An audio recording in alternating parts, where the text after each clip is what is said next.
నమస్కారం. అతను పుట్టడంతోనే చాలా తక్కువ ఆయుషతో జన్మని తీసుకున్నాడు. ఈ విషయం అతనికి కూడా తెలుసు. అతని చావు ఫిక్స్ అయింది.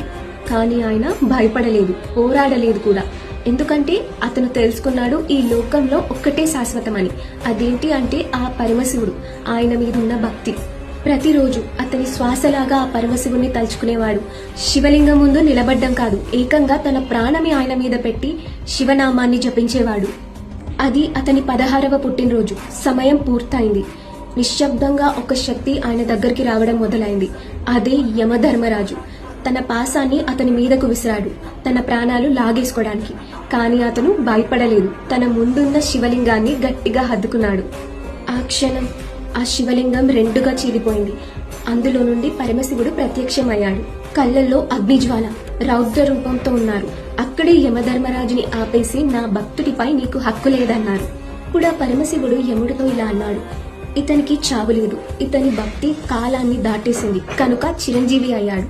అతనే మార్కండేయ స్వామి. చూసారా, చిన్న వయసులోనే అపారమైన శివభక్తితో ఉండడంతో మరణాన్ని కూడా జయించొచ్చని మార్కండేయుడు కథ చెప్తుంది. అలాంటిది మన లైఫ్ లో ప్రాబ్లమ్స్ ఎంతండి. నిజంగా మనం కూడా మన జీవితంలో శివభక్తిని ఒక పార్ట్గా చేసుకుని ఆయనతో కనెక్ట్ అయి ఉంటే ఆ పరమశివుడే మనల్ని ఎప్పుడూ రక్షిస్తూ ఉంటాడు. మీ అందరి మీద కూడా ఆయన బ్లెస్సింగ్స్ ఉండాలని నేను మనస్ఫూర్తిగా కోరుకుంటున్నాను. ఈ రోజు సోమవారం కావడంతో శివభక్తి గురించి మీ అందరితో షేర్ చేయాలనిపించింది. ఈ వీడియో మీద మీ ఒపీనియన్స్ అండ్ వ్యూస్ నాకు కమెంట్ బాక్స్ లో చెప్పండి. Hara Hara Mahadeva Shambho Shankara. Thank you for your time.